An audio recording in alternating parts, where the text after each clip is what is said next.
Kasih karunia dan damai sejahtera dari Allah Bapa di dalam Yesus Kristus dan Roh Kudus menyertai kita semua. Shalom Smart People, bagaimana kabar Anda semua? Saya yakin bersama Yesus hidup kita pasti luar biasa.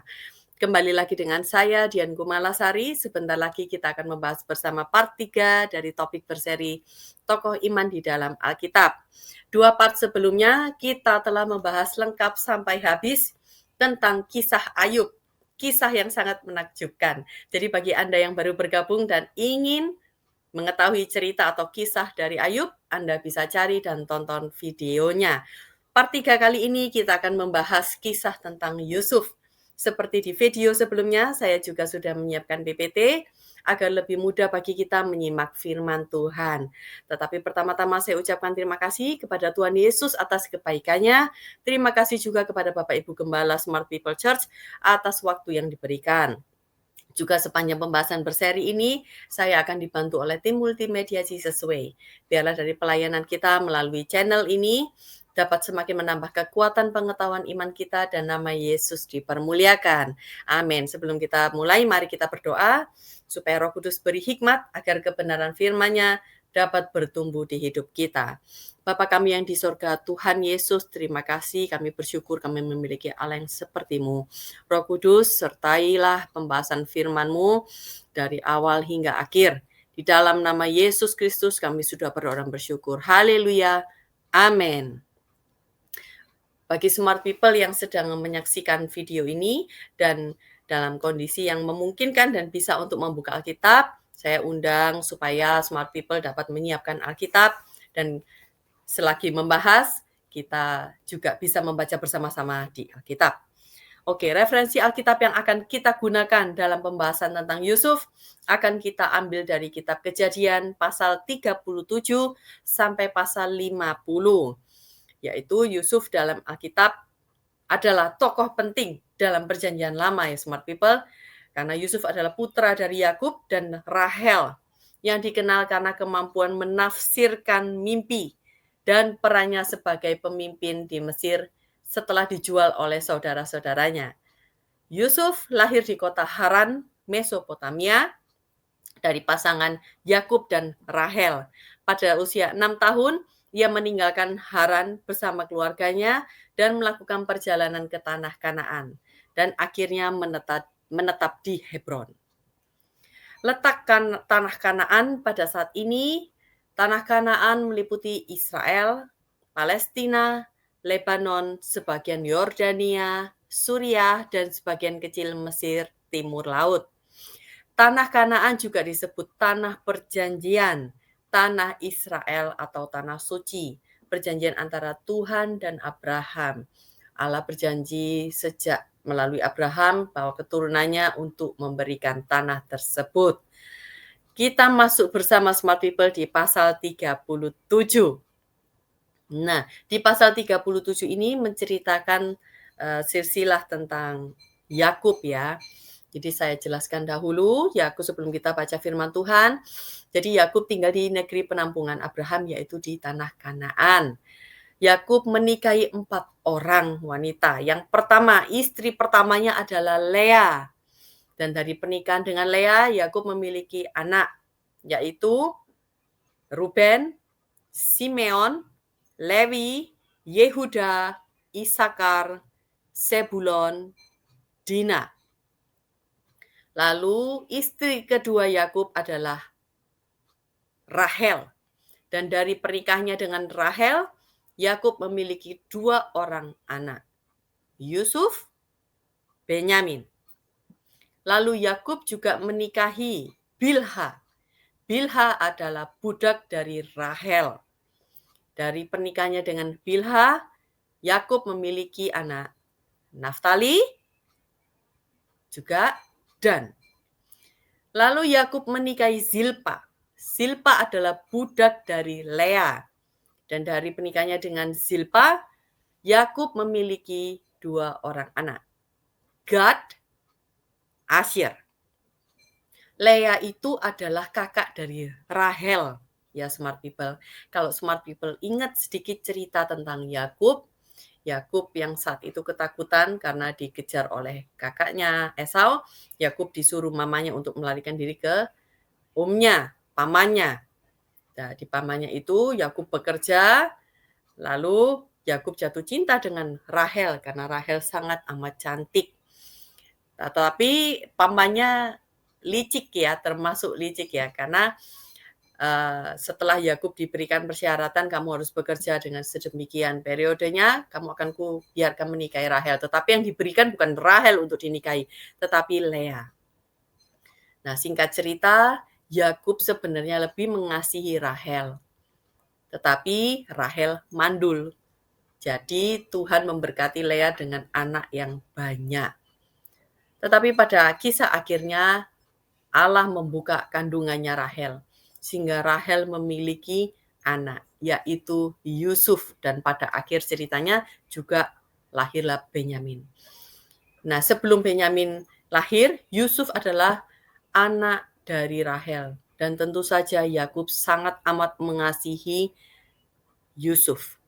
Jadi total anak Yakub dari 4 orang istrinya adalah 12 putra dan 1 putri. Dan dari 12 putra inilah yang akhirnya kita kenal sekarang 12 suku. Nah, Yusuf adalah putra ke-11 Yakub dan ibunya Yusuf adalah Rahel. Rahel memberi nama Yusuf dalam bahasa Ibrani Yosef. Mengapa? Karena setelah berdoa Rahel supaya Allah mengaruniakan seorang anak tambahan untuk dirinya. Karena saat itu Rahel terpukul ya, dia tidak punya anak melihat kakaknya yang memiliki banyak anak dari Yakub. Nah, dalam bahasa Arab Yusuf, dalam bahasa Inggris Joseph.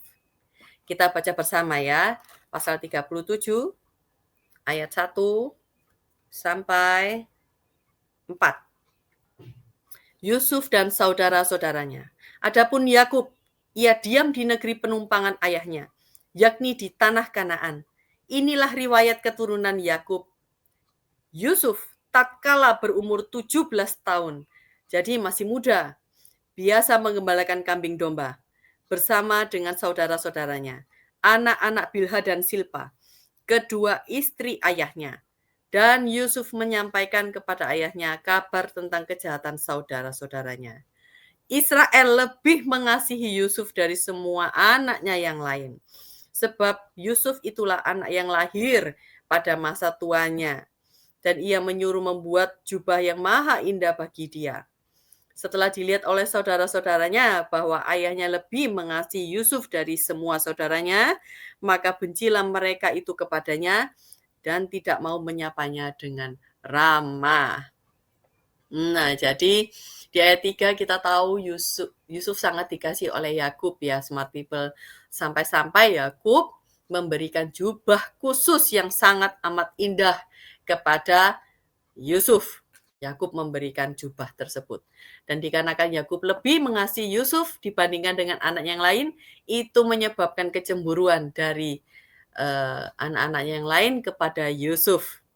Ya, karena dikatakan memang di firman Tuhan saudara yang lainnya tidak ramah terhadap Yusuf. Bisa jadi Yusuf ini sering dibully sama saudara-saudara lainnya. Oke, jadi kita masuk ke ayat selanjutnya. Ayat 5 sampai ayat ke-11. Kita baca bersama-sama. Pada suatu kali bermimpilah Yusuf, lalu mimpinya itu diceritakannya kepada saudara-saudaranya. Sebab itulah mereka lebih benci lagi kepadanya. Karena katanya kepada mereka, coba dengarkan mimpi yang kumimpikan ini. Tampak kita sedang di ladang mengikat berkas-berkas gandum. Lalu bangkitlah berkasku dan tegak berdiri. Kemudian datanglah berkas-berkas kamu sekalian mengelilingi dan sujud menyembah kepada berkasku itu. Lalu saudara-saudaranya berkata kepadanya, apakah engkau ingin menjadi raja atas kami? Apakah engkau ingin berkuasa atas kami? Jadi makin bencilah mereka kepadanya karena mimpinya dan karena perkataannya itu. Lalu ia, Yusuf, memimpikan pula mimpi yang lain yang diceritakan kepada saudara-saudaranya. Katanya, aku bermimpi pula, tampak matahari, bulan, dan 11 bintang, sujud menyembah kepadaku. Setelah hal ini diceritakannya kepada ayah dan saudara-saudaranya, maka ia ditegur oleh ayahnya. Mimpi apa mimpimu itu? Masakan aku dan ibumu serta saudara-saudaramu sujud menyembah kepadamu sampai ke tanah? Maka iri hatilah saudara-saudaranya kepadanya. Tetapi ayahnya menyimpan hal itu di dalam hatinya. Jadi smart people, di ayat 5 sampai ayat 11 ini menceritakan tentang mimpinya Yusuf.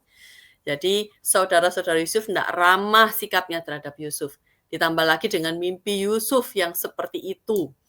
Ya, membuat mereka jelas semakin membenci Yusuf. Bahkan berkomplot untuk membunuh Yusuf. Ya, jadi ceritanya itu Yusuf itu mau dibunuh, mereka sudah berkomplot karena saking bencinya ya. Apalagi Yusuf menggambarkan mimpinya yang sebegitunya. Ayahnya aja sempat tersinggung dengan mimpi dari siapa? Yusuf. Jadi saudara Yusuf berkomplot untuk berencana membunuh Yusuf. Tetapi salah satu saudaranya yaitu Ruben, dia merasa ada kasihan dengan Yusuf. Ruben melarang untuk membunuh, tapi menyarankan akhirnya udahlah sebagai gantinya kita lempar saja Yusuf ke dalam sumur kering. Nah, tetapi tidak sepengetahuan dari Ruben, saudara lainnya yang saat itu melihat sedang ada para saudagar kaya yang sedang lewat. Lalu saudara-saudaranya memutuskan, ayolah kita jual saja Yusuf. Ya, jadi kita baca di ayat. Nah, di ayat 23. Baru saja Yusuf sampai kepada saudara-saudaranya, mereka pun menanggalkan jubah Yusuf, jubah yang maha indah yang dipakainya itu. Dan mereka membawa dia dan melemparkan dia ke dalam sumur. Sumur itu kosong, tidak berair, sumur kering ya. Kemudian duduklah mereka untuk makan.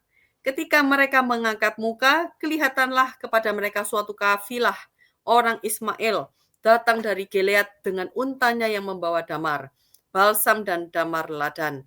Dalam perjalanannya mengangkut barang-barang itu menuju ke Mesir. Lalu kata Yehuda kepada saudara-saudaranya itu, apakah untungnya kalau kita membunuh adik kita itu dan menyembunyikan darahnya? Marilah kita jual dia kepada orang Ismail ini. Tetapi janganlah kita apa-apakan dia, karena ia saudara kita, darah daging kita. Dan saudara-saudaranya mendengarkan perkataannya itu. Ketika ada saudagar-saudagar Midian lewat, Yusuf diangkat ke atas dari dalam sumur itu, kemudian dijual kepada orang Ismail itu dengan harga 20 shikal perak. Lalu Yusuf dibawa mereka ke Mesir. Ketika Ruben kembali ke sumur itu, jadi ceritanya saudara lainnya itu menjual Yusuf tanpa sepengetahuan Ruben. Lalu Ruben datanglah ke mereka. Di ayat 29, ketika Ruben kembali ke sumur itu, ternyata Yusuf tidak ada lagi di dalamnya. Lalu dikoyakkannya lah bajunya. Dan kembalilah ia kepada saudara-saudaranya, katanya, anak itu tidak ada lagi. Kemanakah aku ini? Di ayat 31, kemudian mereka mengambil jubah Yusuf dan menyembelih seekor kambing, lalu mencelupkan jubah itu ke dalam darahnya. Jubah maha indah itu mereka suruh antarkan kepada ayah mereka dengan pesan, ini kami dapati. Silahkanlah Bapak periksa, apakah jubah ini milik anak Bapak atau tidak. Ketika Yakub memeriksa jubah itu, ia berkata, ini jubah anakku. Binatang buas telah memakannya. Tentulah Yusuf telah diterkam. Dan Yakub mengoyakkan jubahnya, lalu mengenakan kain kabung pada pinggangnya, dan berkabunglah ia berhari-hari lamanya karena anak itu. Sekalian anak-anaknya laki dan perempuan berusaha menghibur Yakub, tetapi ia menolak dihiburkan. Serta katanya, tidak, aku akan berkabung sampai aku turun mendapatkan anakku ke dalam dunia orang mati. Demikianlah Yusuf ditangisi oleh ayahnya. Adapun Yusuf, ia dijual oleh orang Midian itu ke Mesir kepada Potifar, seorang pegawai istana Fir'aun, kepala pengawal raja. Nah, jadi smart people, saudara-saudaranya menjual Yusuf. Dan untuk menutupi kejahatan mereka, karena dikatakan di ayat sebelumnya kan Yusuf sering melaporkan perbuatan jahatnya dari saudara-saudaranya kepada Yakub. Jadi Dengan kata lain, saudara-saudara Yusuf itu sering berbuat hal yang jahat, ya. Dan itu pun terjadi pada Yusuf. Yusuf dijual dan karena mereka tahu Yusuf dikasih oleh ayahnya, maka mereka mengarang sebuah cerita, yaitu Yusuf mati diterkam oleh binatang. Karena buktinya adalah jubah yang memang Yakub berikan khusus hanya kepada Yusuf. Jadi Yakub tahu betul ini pasti jubahnya Yusuf. Dan Yakub berkabung hingga menangisi Yusuf. Tetapi di ayat 12 sampai ayat 36 ini, disinilah awal mula kisah Yusuf menjadi budak sekaligus seorang pemimpin besar di negeri orang. Mari kita masuk ke pasal 39. Kita loncat ke pasal 39. Nah, di pasal 39 ini menceritakan kisah Yusuf yang menjadi budak di rumah Potifar, tuannya, ya. Jadi, kita baca bersama, Yusuf di rumah Potifar. Adapun Yusuf telah dibawa ke Mesir, dan Potifar, seorang Mesir, pegawai istana Firaun, kepala pengawal raja, membeli dia dari tangan orang Ismail yang telah membawa dia ke situ. Tetapi Tuhan menyertai Yusuf. Jadi di ayat 2 kita perhatikan ya, smart people. Tetapi Tuhan menyertai Yusuf sehingga ia menjadi seorang yang selalu berhasil dalam pekerjaannya. Maka tinggallah ia di rumah tuannya, orang Mesir itu. Jadi Yusuf tinggal di rumah Potifar sebagai budak. Setelah dilihat oleh tuannya bahwa Yusuf disertai Tuhan dan bahwa Tuhan membuat berhasil segala sesuatu yang dikerjakannya, maka Yusuf mendapat kasih tuannya, mendapat kasih sayang dari Potifar, mendapat kasih dari tuannya, dan ia boleh melayani dia. Kepada Yusuf diberikannya kuasa atas rumahnya dan segala miliknya, diserahkannya kepada kekuasaan Yusuf. Jadi Yusuf yang mengelola segalanya yang dimiliki oleh Potifar. Ya, sejak ia memberikan kuasa ke dalam rumahnya dan atas segala miliknya kepada Yusuf, Tuhan memberkati rumah orang Mesir itu karena Yusuf. Sehingga berkat Tuhan ada atas segala miliknya, baik yang di rumah maupun yang di ladang. Segala miliknya diserahkannya kepada kuasaan Yusuf. Dan dengan bantuan Yusuf, ia tidak usah lagi mengatur apa-apa pun selain dari makanannya sendiri. Adapun Yusuf itu manis sikapnya dan elok parasnya. Nah, kita stop dulu sampai ayat ke-6. Jadi seperti kita tahu di ayat pertama sampai ayat ke-6, Yusuf tinggal di rumah Potifar sebagai budak. Potifar itu adalah salah satu pejabat asli Mesir di istana Firaun, kepala pengawal raja, jadi memiliki jabatan.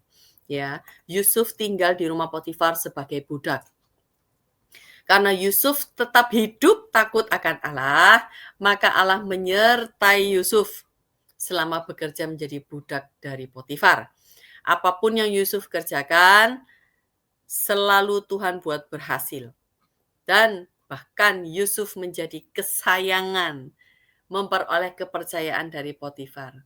Dan Potifar pun tahu bahwa Yusuf disertai oleh Tuhannya.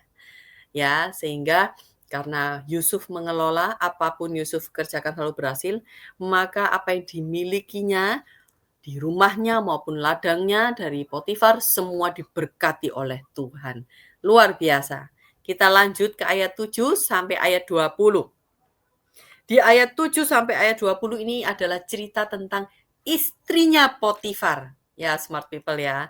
Karena kita tahu bahwa Yusuf memiliki paras yang elok, artinya Yusuf itu ganteng. Yusuf itu tampan, rupawan. Tidak hanya tampan dan rupawan saja, Yusuf itu juga memiliki sikap yang manis. Jadi orang tuh akhirnya mudah sekali untuk menyukai Yusuf. Ditambah lagi juga Tuhan menyertai Yusuf, sehingga yang dikerjakan Yusuf dibuat berhasil. Luar biasa. Kita baca kisahnya ya. Smart People di ayat 7. Selang beberapa waktu, istri tuannya memandang Yusuf dengan berahi. Lalu katanya, marilah tidur dengan aku. Tetapi Yusuf menolak dan berkata kepada istri tuannya itu, dengan bantuan tuanku itu, tidak lagi mengatur apa yang ada di rumah ini dan ia telah menyerahkan segala miliknya pada kekuasaanku. Bahkan di rumah ini ia tidak lebih besar kuasanya daripadaku. Dan tidak ada yang tidak diserahkannya kepadaku selain daripada engkau. Sebab engkau istrinya. Bagaimana mungkin, perhatikan di kata-kata ini ya smart people. Bagaimana mungkin aku melakukan kejahatan yang besar ini dan berbuat dosa kepada Allah? Walaupun dari hari ke hari perempuan itu membujuk Yusuf, Yusuf tidak mendengarkan bujukannya itu untuk tidur di sisinya dan bersetubuh dengan dia. Jadi ternyata istrinya Potifar ini menggoda Yusuf berulang kali ya smart people ya. Tetapi Yusuf tidak mendengarkan bujukannya itu dan tidak pernah bersetubuh dengan istrinya. Lanjut ayat ke-11. Pada suatu hari masuklah Yusuf ke dalam rumah untuk melakukan pekerjaannya seperti biasa. Sedang dari seisi rumah itu seorang pun tidak ada di rumah. Jadi ceritanya rumahnya lagi kosong ya. Ayat 12. Lalu perempuan itu memegang baju Yusuf sambil berkata, marilah tidur dengan aku. Tetapi Yusuf meninggalkan bajunya di tangan perempuan itu dan lari keluar. Dengan kata lain Yusuf takut. Yusuf tahu istrinya sudah tidak sedang dalam taraf menggoda lagi, tapi benar-benar sudah ingin mengajak. Lalu dengan cara apa lagi Yusuf menghindari? Bukan dengan kata-kata lagi. Tetapi Yusuf langsung menolak. Dengan diceritakan di situ, Yusuf meninggalkan bajunya yang lagi dipegang oleh tangan istri dari Potifar. Lalu Yusuf lari keluar. Ya, jadi memang dosa satu ini memang harus tidak dilawan, tetapi harus lari. Ya, smart people ya. Lalu ayat 13. Ketika dilihat perempuan itu bahwa Yusuf meninggalkan bajunya dalam tangannya dan telah lari keluar, dipanggilnyalah seisi rumah itu. Lalu katanya kepada mereka, lihat, dibawanya kemari seorang Ibrani supaya orang ini dapat mempermainkan kita. Orang ini mendekati aku untuk tidur dengan aku. Tetapi aku berteriak-teriak dengan suara keras. Dan ketika didengarnya bahwa aku berteriak-teriak dengan keras-kerasnya, ditinggalkannya lah bajunya padaku. Lalu ia lari keluar. Juga ditaruhnya baju Yusuf itu di sisinya. Sampai Potifar pulang, sampai tuan rumah pulang. Perkataan itu jugalah yang diceritakan perempuan itu kepada Potifar. Katanya, hamba orang Ibrani yang kau bawa kemari itu datang kepadaku untuk mempermainkan aku. Tetapi ketika aku berteriak sekeras-kerasnya, ditinggalkannya lah bajunya padaku. Lalu ia lari keluar. Baru saja didengar oleh tuannya perkataan yang diceritakan istrinya kepadanya, begini, begitulah aku diperlakukan oleh hambamu itu, maka bangkitlah amarahnya. Jadi si istri Potifar memfitnah Yusuf, ya smart people ya. Karena dia ditolak oleh Yusuf. Jadi dia tertarik dalam nafsunya, menggoda Yusuf untuk bisa tidur dengannya. Tetapi Yusuf menolak godaan istrinya. Dan karena penolakan tersebut, istri Potifar marah lalu memfitnah Yusuf. Dan disayangkan Potifar lebih mempercayai kata-kata fitnahan, bohong dari istrinya. Dan karena termakan kebohongan itu, maka Potifar mengirim Yusuf ke penjara. Padahal Yusuf tidak berbuat salah. Ayat 20 kita baca. Lalu Yusuf ditangkap oleh tuannya dan dimasukkan ke dalam penjara, tempat tahanan-tahanan raja dikurung. Demikianlah Yusuf dipenjarakan di sana. Tetapi Tuhan menyertai Yusuf dan melimpahkan kasih setianya kepadanya dan membuat Yusuf kesayangan bagi kepala penjara itu. Sebab itu kepala penjara mempercayakan semua tahanan dalam penjara itu kepada Yusuf dan segala pekerjaan yang harus dilakukan di situ.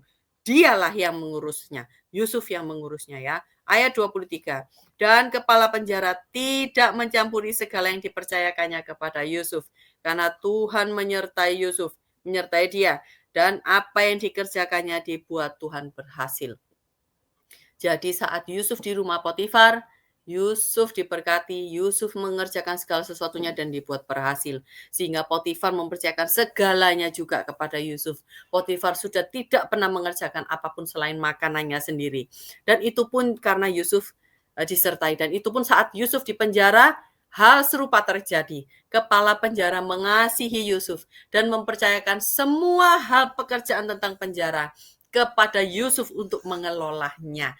Karena Yusuf disertai oleh Tuhan. Jadi meskipun di penjara, Allah menyertai Yusuf. Sehingga Yusuf menjadi kesayangan dan memperoleh kepercayaan dari kepala penjara untuk mengelola penjara. Kita masuk ke pasal 40. Di pasal 40 menceritakan kisah tentang mimpi juru minuman dan juru roti. Smart people, Yusuf dipenjara selama 13 tahun. Ya, kita baca bersama ya. Sesudah semuanya itu terjadilah bahwa juru minuman Raja Mesir dan juru rotinya membuat kesalahan terhadap tuannya Raja Mesir itu Fir'aun. Maka murkalah Fir'aun kepada kedua pegawai istananya, kepala juru minuman dan kepala juru roti itu. Ia menahan mereka dalam rumah kepala pengawal raja, dalam penjara tempat Yusuf dikurung. Ayat 4, kepala pengawal raja menempatkan Yusuf bersama-sama dengan mereka untuk melayani mereka. Demikianlah mereka ditahan beberapa waktu lamanya. Pada suatu kali bermimpilah mereka, keduanya, juru minuman maupun juru roti Raja Mesir, yang ditahan dalam penjara itu. Masing-masing ada mimpinya pada satu malam juga, dan mimpi masing-masing itu ada artinya sendiri. Ketika pada waktu pagi, Yusuf datang kepada mereka, segera dilihatnya bahwa mereka bersusah hati. Jadi juru roti dan juru minuman itu sedang bersedih hati ya, karena mereka mendapatkan mimpi dan di mana mereka tidak mengerti arti mimpi itu. Dan pagi-pagi saat Yusuf berjumpa dengan mereka, Yusuf bertanya kepada mereka. Di ayat 7. Lalu ia bertanya kepada pegawai-pegawai istana Fir'aun yang ditahan bersama-sama dengan dia dalam rumah tuannya itu. Mengapakah hari ini mukamu semuram itu? Jawab mereka kepadanya, kami bermimpi. Tetapi tidak ada orang yang dapat mengartikannya. Lalu kata Yusuf kepada mereka, bukankah Allah yang menerangkan arti mimpi? Ceritakanlah kiranya mimpimu itu kepadaku. Kemudian juru minuman itu menceritakan mimpinya kepada Yusuf. Jadi juru minuman yang menceritakan terlebih dahulu ya. Katanya dalam mimpiku itu tampak ada pohon anggur di depanku. Pohon anggur itu ada 3 carangnya dan baru saja pohon itu bertunas. Bunganya sudah keluar dan tandanya penuh buah anggur yang ranum. Dan di tanganku ada piala Fir'aun. Buah anggur itu kuambil, lalu kuperas ke dalam piala Fir'aun, kemudian kusampaikan piala itu ke tangan Fir'aun. Kata Yusuf kepadanya, beginilah arti mimpi itu. Jadi Yusuf di ayat 12, Yusuf mengartikan mimpi dari juru minuman. Kata Yusuf kepadanya, beginilah arti mimpi itu. Ketiga carang itu artinya 3 hari. Yang artinya dalam 3 hari ini, Fir'aun akan meninggikan engkau dan mengembalikan engkau ke dalam pangkatmu yang dahulu. Dan engkau akan menyampaikan piala ke tangan Fir'aun. Seperti dahulu kala ketika engkau menjadi juru minumannya. Tetapi ingatlah kepadaku, Yusuf berpesan. Karena Yusuf tahu bahwa juru minuman akan keluar dari penjara dan akan kembali melayani Fir'aun. Jadi Yusuf berpesan khusus kepada juru minumannya. Tetapi ingatlah kepadaku, apabila keadaanmu telah baik nanti, tunjukkanlah terima kasihmu kepadaku dengan menceritakan hal ihwalku kepada Fir'aun. Dan tolonglah keluarkan aku dari rumah ini. Sebab aku diculik begitu saja dari negeri orang Ibrani. Dan di sini pun aku tidak pernah melakukan apa-apa yang menyebabkan aku layak dimasukkan ke dalam liang tutupan ini. Setelah dilihat kepala juru roti betapa baiknya arti mimpi itu, gantian ya smart people, berkatalah juru roti itu kepada Yusuf, aku pun bermimpi juga. Tampak aku menjunjung 3 bakul berisi panganan. Dalam bakul atas ada berbagai-bagai makanan untuk Fir'aun. buatan juru roti, tetapi burung-burung memakannya dari dalam bakul yang di atas kepalaku. Yusuf menjawab. Lalu Yusuf mengartikan mimpi dari juru roti. Beginilah arti mimpi itu. Ketiga bakul itu artinya 3 hari.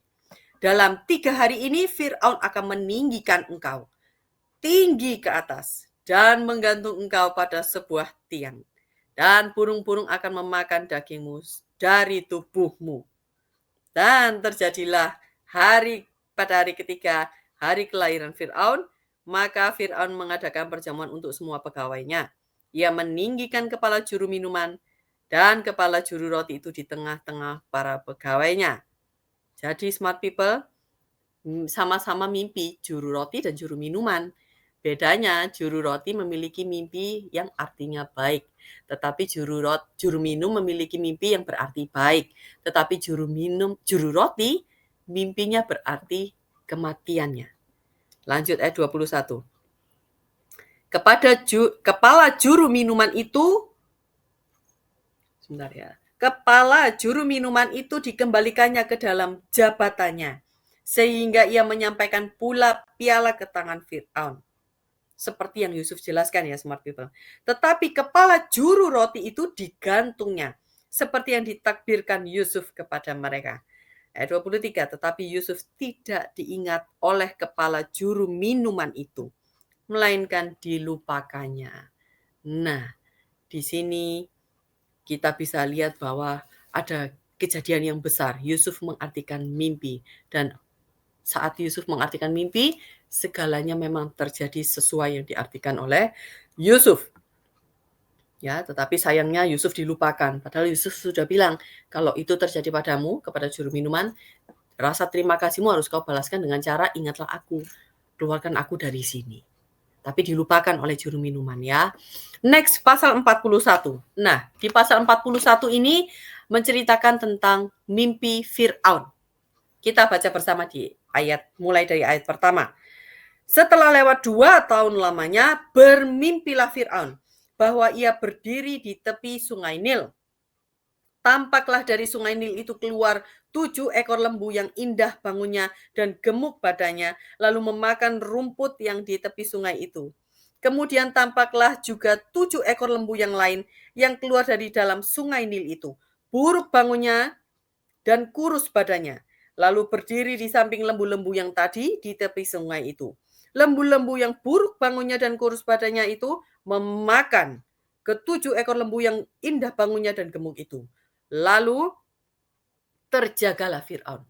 Jadi mimpi pertama Fir'aun adalah mimpi tentang lembu. Lembu yang kurus dan buruk rupa itu memakan habis 7 lembu yang indah dan gemuk itu ya. Saking anehnya mimpi Fir'aun, Fir'aun terjaga. Lalu lanjut ayat 5. Setelah itu tertidur pulalah ia dan bermimpi kedua kalinya. Tampak timbul dari satu tangkai 7 bulir gandum yang bernas dan baik. Tetapi kemudian tampaklah juga tumbuh 7 bulir gandum yang kurus dan layu oleh angin timur. 7 bulir yang kurus, ayat 7. Bulir yang kurus itu menelan ke-7 bulir yang bernas dan berisi tadi. Lalu terjagalah Fir'aun. Agaknya ia bermimpi. Jadi Fir'aun terbangun lagi setelah bermimpi yang kedua. Mimpi tentang bulir gandum ya. 7 bulir gandum yang kurus, lalu memakan 7 bulir gandum yang gemuk dan berisi itu. Lalu Fir'aun terjaga lagi, terbangun kembali dan merasa sangat aneh dengan mimpinya. Lanjut ayat 8. Pada waktu pagi, gelisahlah hati Fir'aun. Lalu disuruhnyalah memanggil semua ahli dan semua orang berilmu di Mesir. Fir'aun menceritakan mimpinya kepada mereka, tetapi seorang pun tidak ada yang dapat mengartikannya kepadanya. Lalu berkatalah kepala juru minuman kepada Fir'aun. Nah, dari sini saat istana mengetahui heboh dengan mimpi Fir'aun dan tidak ada satupun orang di istana yang dapat mengartikan, mulai ingatlah juru minuman ini ya. Akhirnya setelah lama Yusuf dilupakan, juru minuman mulai ingat. Di ayat 9 kita baca. Lalu berkatalah kepala juru minuman kepada Fir'aun, "Hari ini aku merasa perlu menyebutkan kesalahanku yang dahulu. Pada waktu itu, tuanku Fir'aun murka kepada pegawai-pegawainya dan menahan aku dalam rumah pengawal istana beserta dengan kepala juru roti. Pada satu malam juga kami bermimpi, aku dan kepala juru roti itu masing-masing mempunyai mimpi dengan artinya sendiri. Bersama-sama dengan kami ada di sana seorang muda Ibrani." Di sini juru minuman memperkenalkan Yusuf. "Bersama-sama dengan kami ada di sana seorang muda Ibrani, hamba kepala pengawal istana itu. Kami menceritakan mimpi kami kepadanya. Lalu diartikannya kepada kami mimpi kami masing-masing. Dan seperti yang diartikannya itu kepada kami, demikianlah pula terjadi. Aku dikembalikan ke dalam pangkatku dan kepala juru roti itu digantung." Nah, jadi juru minuman bercerita kepada Fir'aun tentang Yusuf, yang menceritakan bahwa Yusuf berhasil menafsirkan mimpiku dan mimpi dari juru roti itu. Dan semua yang diartikan oleh orang Ibrani itu benar-benar terjadi. Kemudian ayat 14, kemudian Fir'aun menyuruh memanggil Yusuf. Segeralah ia dikeluarkan dari tutupan, ia bercukur dan berganti pakaian, lalu pergi menghadap Fir'aun. Berkatalah Fir'aun kepada Yusuf, "Aku telah bermimpi dan seorang pun tidak ada yang dapat mengartikannya. Tetapi telah kudengar tentang engkau. Hanya dengan mendengar mimpi saja engkau dapat mengartikannya." Lalu Yusuf menyahut Fir'aun, "Bukan sekali-kali aku, melainkan Allah juga yang akan memberitakan kesejahteraan kepada tuanku Fir'aun." Nah, di ayat 17 sampai ayat ke-24 itu menceritakan bahwa Fir'aun sedang menceritakan mimpinya, menjelaskan mimpinya kepada Yusuf, mimpi tentang 7 lembu dan 7 gandum ya. Nah, masuk lagi ke ayat 25. Kita langsung ke ayat 25. Lalu kata Yusuf kepada Fir'aun, "Kedua mimpi tuanku Fir'aun itu sama. Allah telah memberitahukan kepada tuanku Fir'aun apa yang hendak dilakukannya. Ketujuh ekor lembu yang baik itu ialah 7 tahun. Dan ketujuh bulir gandum yang baik itu adalah 7 tahun juga. Kedua mimpi itu sama. Jadi ketujuh ekor lembu yang kurus dan buruk yang keluar kemudian maksudnya 7 tahun. Demikian pula ketujuh bulir gandum yang hampa dan layu oleh angin timur itu, maksudnya akan ada 7 tahun kelaparan. Inilah maksud perkataanku ketika aku berkata kepada tuanku Fir'aun. Allah telah memperlihatkan kepada tuanku Fir'aun apa yang hendak dilakukannya. Ketahuilah tuanku, akan datang 7 tahun kelimpahan di seluruh tanah Mesir. Kemudian akan timbul 7 tahun masa kelaparan. Maka akan dilupakan segala kelimpahan itu di tanah Mesir. Karena kelaparan itu mengurus keringkan negeri ini. Sesudah itu akan tidak kelihatan lagi bekas-bekas kelimpahan negeri ini karena kelaparan itu. Sebab sangat hebatnya kelaparan itu. Sampai 2 kali mimpi itu diulangi bagi tuanku Fir'aun. Berarti hal itu telah ditetapkan oleh Allah dan Allah akan segera melakukannya. Oleh sebab itu, baiklah tuanku Fir'aun mencari seorang yang berakal budi dan bijaksana dan mengangkatnya menjadi kuasa atas tanah Mesir. Baiklah juga tuanku Fir'aun berbuat begini, yakni menempatkan penilik-penilik atas negeri ini, dan dalam ke-7 tahun kelimpahan itu memungut 1/5 dari hasil tanah Mesir. Mereka harus mengumpulkan segala bahan makanan dalam tahun-tahun baik yang akan datang ini. Dan di bawah kuasa tuanku Fir'aun,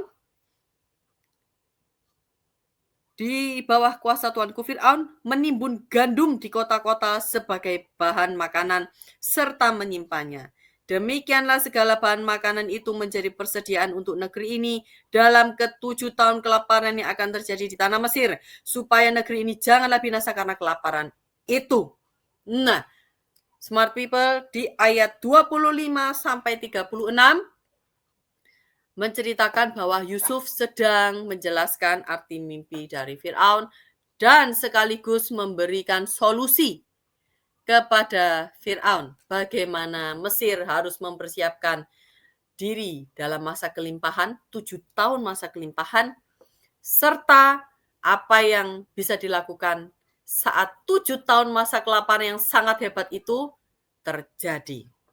Ya, dan kita masuk ke ayat 37. Kita baca bersama.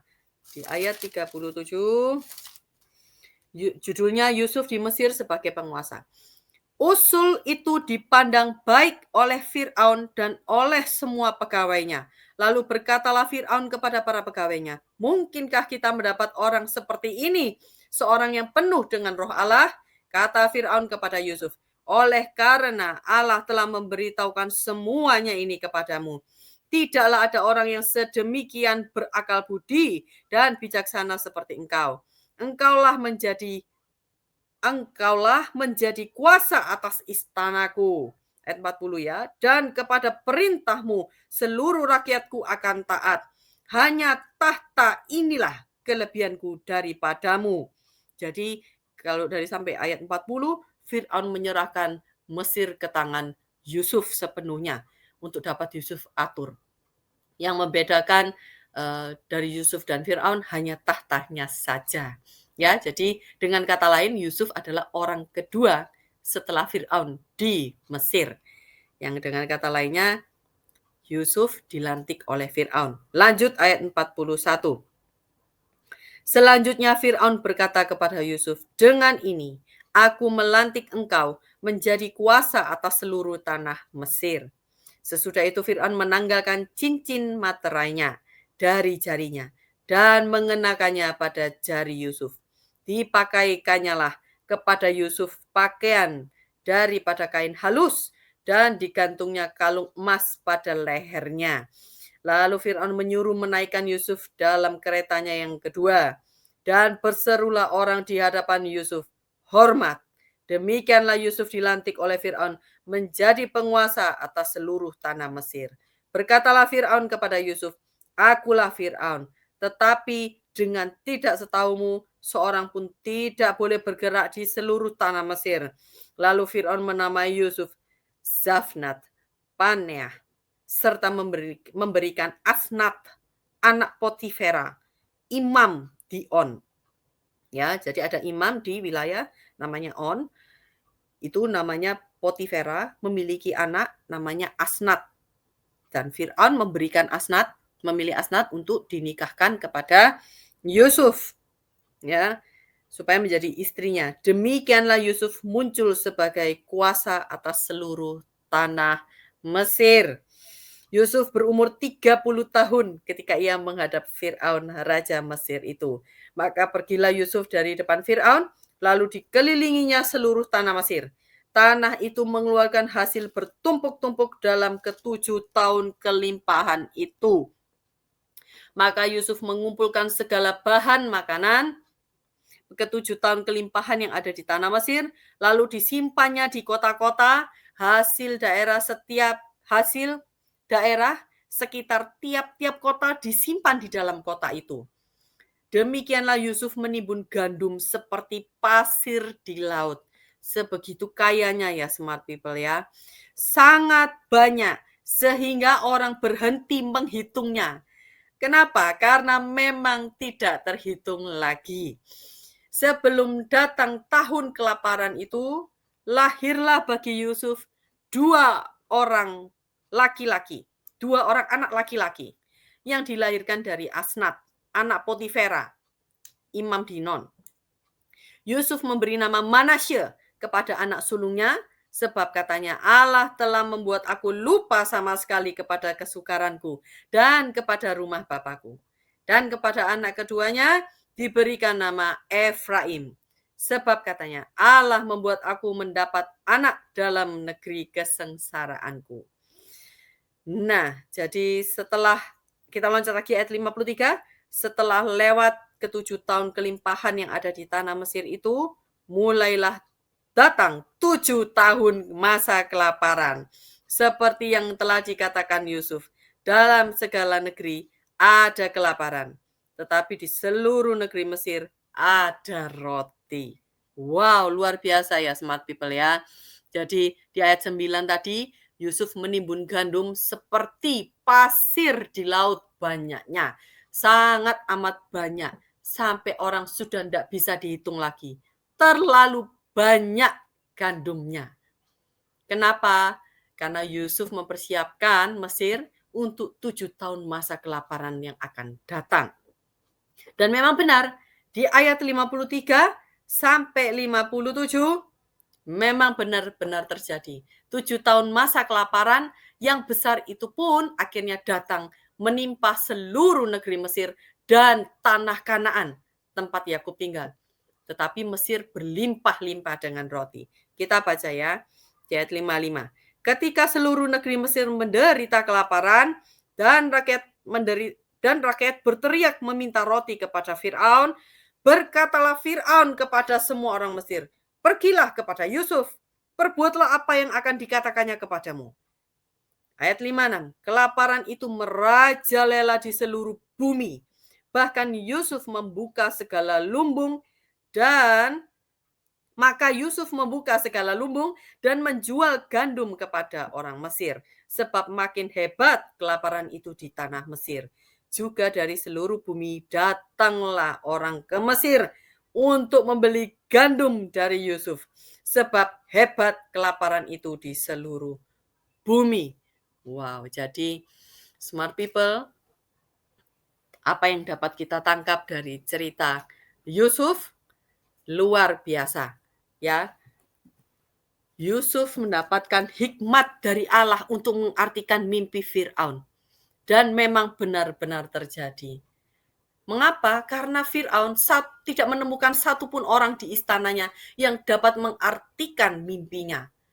Dan atas kuasa Allah, penyertaan Allah, Yusuf dapat mengartikan mimpi Firaun.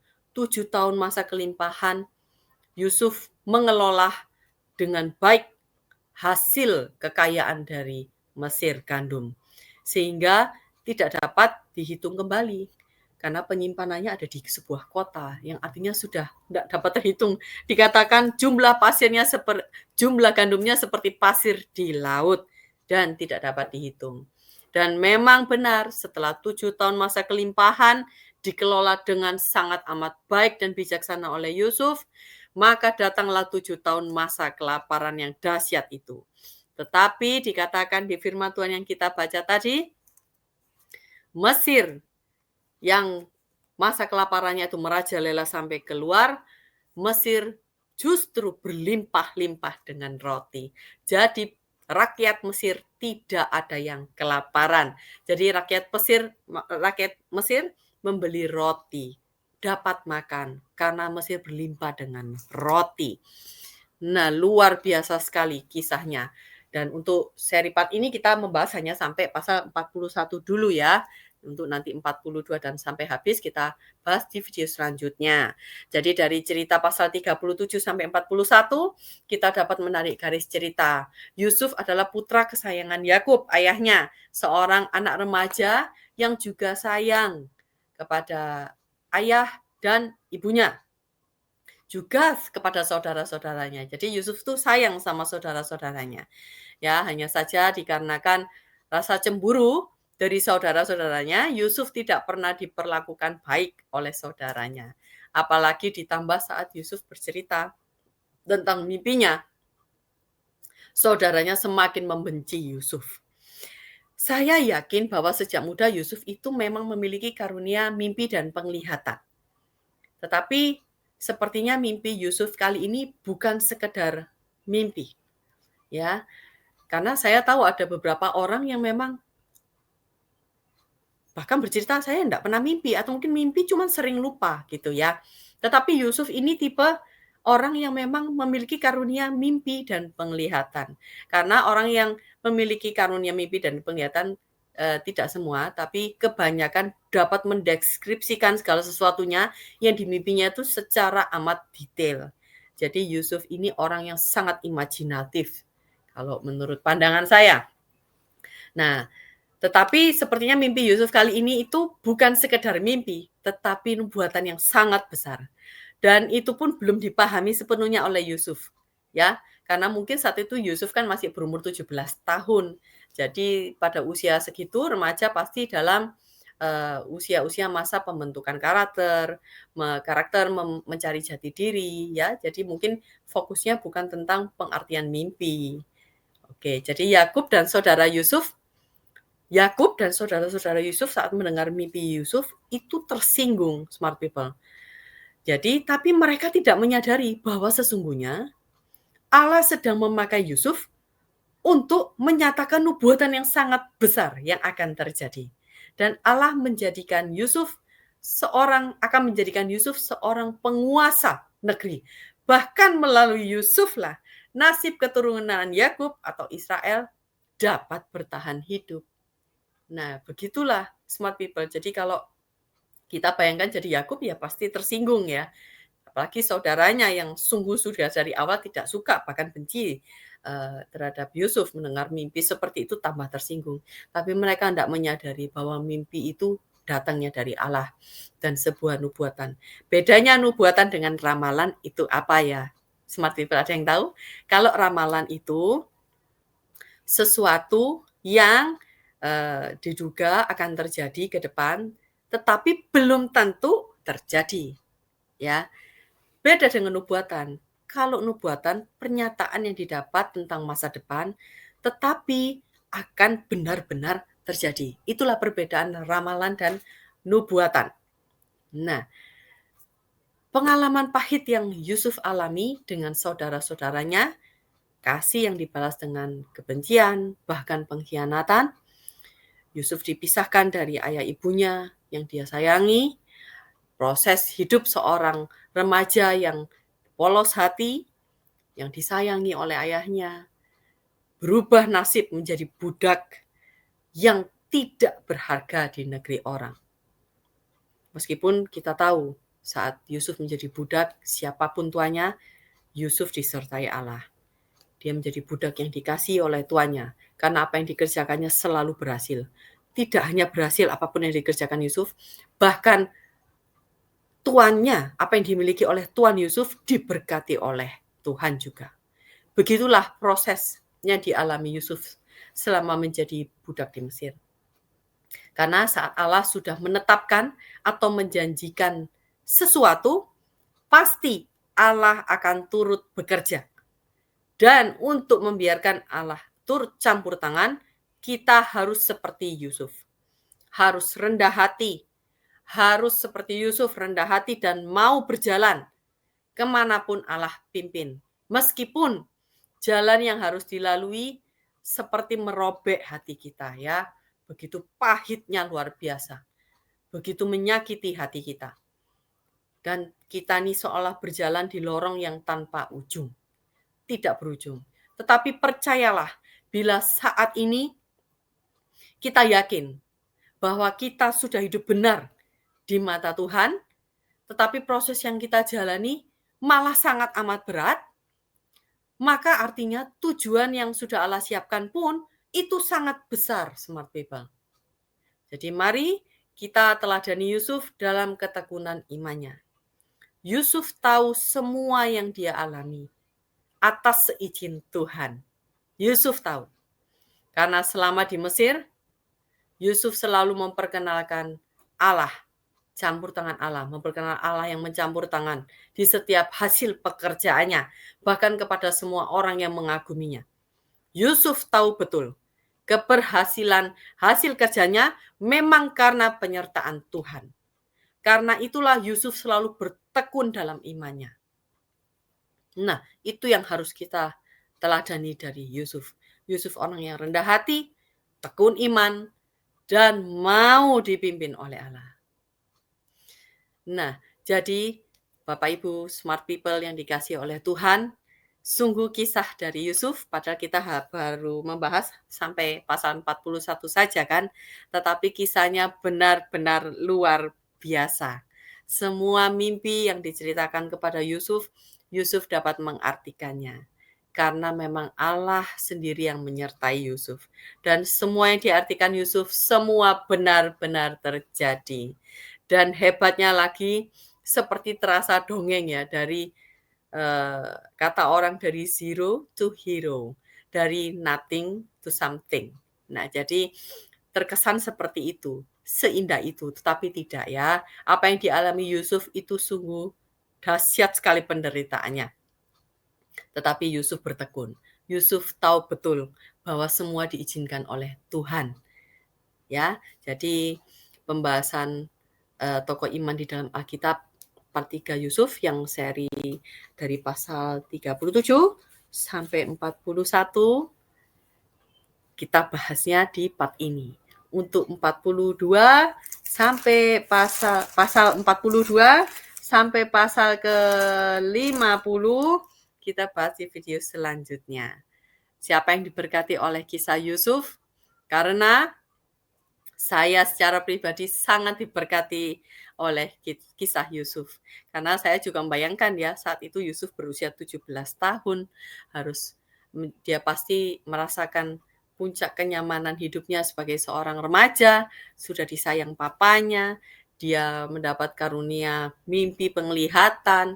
Jadi sudah jelas pola pandang Yusuf, persepsi cara melihat Yusuf dalam melihat hidup itu sangat berbeda dari saudara-saudaranya. Ya, kalau misalnya smart people mengenal orang yang memiliki karunia mimpi penglihatan, imajinasinya sangat tinggi, pasti pola berpikirnya berbeda dari kita-kita orang pada umumnya. Atau mungkin smart people sendiri, dari smart people yang juga Tuhan izinkan memiliki karunia mimpi dan penglihatan.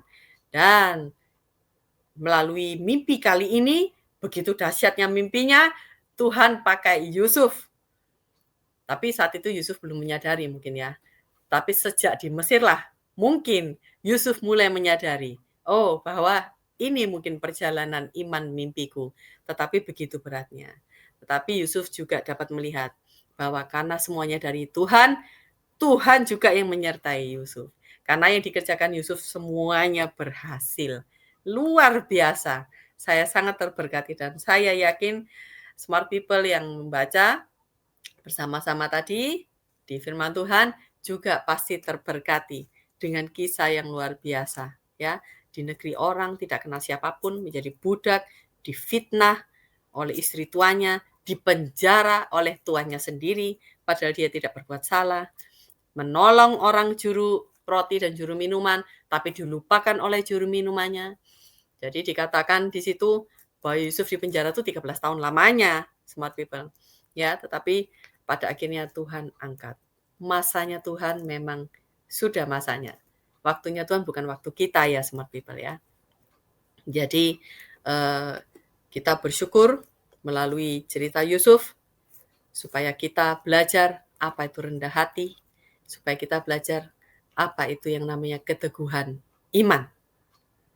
Nah, jadi bagi smart people yang saat ini sedang mengalami fase seperti yang Yusuf alami, yaitu smart people sudah menjaga hidup benar di mata Tuhan, tetapi yang smart people dapatkan atau alami justru hal yang pahit seperti yang Yusuf alami. Pengkhianatan yang smart people alami, yang dapatkan. Rasanya ketidakadilan terus datang menimpa. Ya, fitnahan yang ditujukan kepada smart people. Ketidakadilan, seolah-olah tidak ada pembelaan.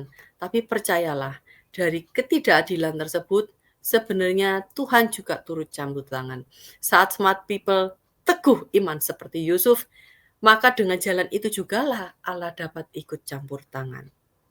Jadi, mari smart people, jangan putus pengharapan. Meskipun terasa segalanya memang sudah berakhir, bahkan tidak ada jalan keluar, mari saya himbau, saya kuatkan smart people untuk tetap teguh dalam iman seperti Yusuf. Karena pekerjaan Allah belum selesai. Belum selesai. Allah belum selesai berperkara dalam hidup smart people. Mari kita sama-sama belajar untuk mau dipimpin oleh Allah. Sebelum kita akhiri, mari kita tutup dalam doa. Kita bersatu hati, kita berdoa. Bapa kami yang di sorga, Tuhan Yesus Kristus, terima kasih atas penyertaan-Mu, sehingga kami dapat menyelesaikan pembahasan firman-Mu di video hari ini. Kami belajar banyak dari sebagian kisah Yusuf. Kami mau bertekun dalam iman kami. Roh Kudus, pimpin hidup kami, agar kami dimampukan menjadi terang bagi kemuliaan-Mu. Roh Kudus, pimpin Smart People yang mungkin saat ini sedang dalam hidup lembah kekelaman, sedang Kau izinkan mengalami proses hal yang menyakitkan, di mana sudah menjaga hidup, tetapi hal-hal yang pahit menimpa, bahkan Kau izinkan terjadi. Dan kami percaya semua yang baik dari Engkau. Bahkan Engkau dapat merubah segala sesuatu yang buruk menjadi yang baik. Roh Kudus, pimpin Smart People, mampukan dengan kekuatan-Mu untuk dapat bertekun dan teguh dalam imannya, supaya kami dapat menyelesaikan segala apa yang sudah Kau rancangkan dalam hidup kami. Terima kasih Yesusku, terima kasih Bapa. Di dalam nama Yesus, kami sudah berdoa dan bersyukur. Haleluya. Amin. Baiklah Smart People, kita sudahi video kali ini. Sampai jumpa di video selanjutnya. Haleluya, Tuhan Yesus baik. Immanuel.